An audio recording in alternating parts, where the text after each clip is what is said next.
Hey there, Dr. Shernette Grant here. I just wanted to share just some thoughts I had about the wisdom that's embedded in the famous Serenity Prayer that many of us have for years said. We've heard it said, we see it on walls, people paint it on bags, and it's all over the place. I, for one, own a coaster with the Serenity Prayer on it because I use the prayer a lot in my leadership, in my work with people, but I always forget the words. And a few years ago, one of my former employees went on vacation. I think she went to some Caribbean island, and she brought me back a coaster with the Serenity Prayer on it. And even though she did, I still do forget the words. So I tell you what, let's say it together, and hopefully I'll get it right this time. God, grant me the serenity to accept the things I cannot change, courage to change the things that I can, and the wisdom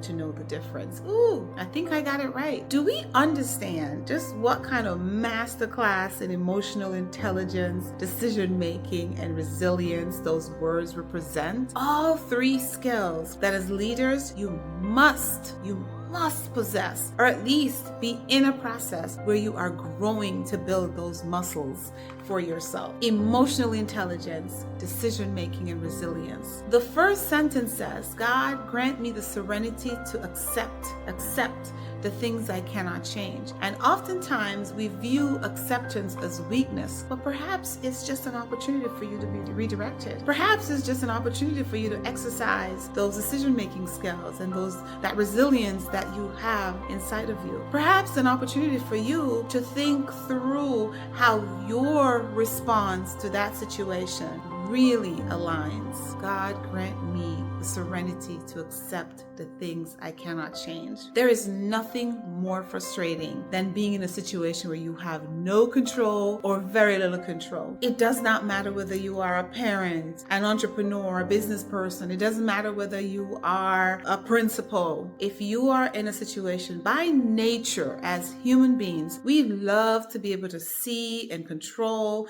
and be able to navigate our own path and know what our outcomes are. And it is very frustrating. You know this when you are in situations that you don't have any control over. Well, the Serenity Prayer says, let me remind you, the first sentence says, God, give me the serenity to accept the things I cannot change. So today, I want you to reflect on something that you have been bucking up against, right? Resisting. Perhaps it's time for you to accept, and not to think of acceptance as a sign of weakness, but as a sign that you are exercising your leadership skills, your maturity, your decision making, your resilience, and you're okay with being redirected because it could very well be for your own good. Let's look at the next line. It says, God, give me the courage to change the things that I can. Now, courage does not always show up loud, yelling from the mountaintop. Sometimes courage is that still small voice at 2 a.m. in the morning when you really should be resting and sleeping because you got to refuel. But sometimes it's that still small voice at 2 a.m. in the morning that is saying to you, try again. You got this. I know it didn't work out the first time, but you know you have it. You know you have it. You know you have all the pieces.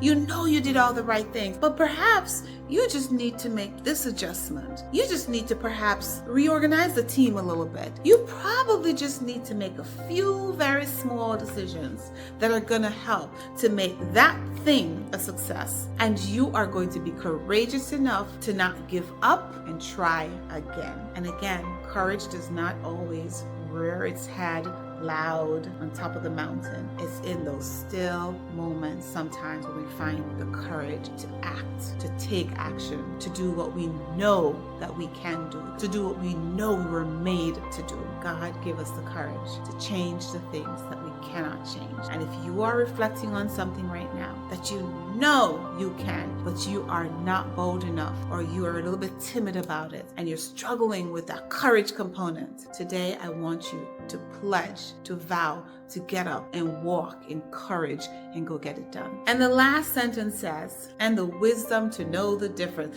This is where you drop the mic, because this is where discernment comes in. This is where it's important for you to understand what you can change, what you cannot change. First sentence, second sentence, discernment, understanding where the barriers are, understanding where you need to fold them versus hold them, right? Sometimes you just gotta know when to hold. Sometimes you just gotta know when to fold. And that's what, that wisdom to know the difference. That's where that's important. That's where that discernment comes in. And as leaders, it's important for you to be discerning. As individuals, you need to know when to be discerning, when to move on, when to leave certain things behind, when to stop fighting, when to fight some more. As leaders, as individuals, it is important that you can find that space. So today, as we are talking and just kind of dissecting that prayer just for a little bit, this is applicable to all of us, because no matter what situation, no matter what space you're in, I guarantee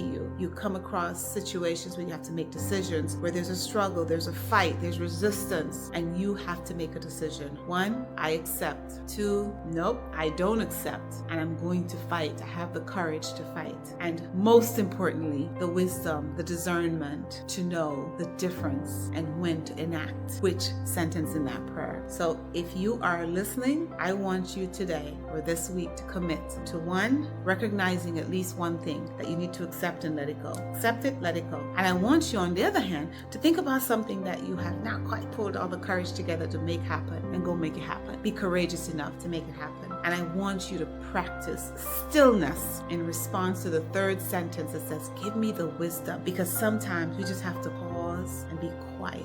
We just have to get connected to our inner selves, to our higher selves, as we try to process and listen and be guided by our own knowledge, by a higher power in some situations, in all situations actually, right? We have to know how to listen, and it's in that silence.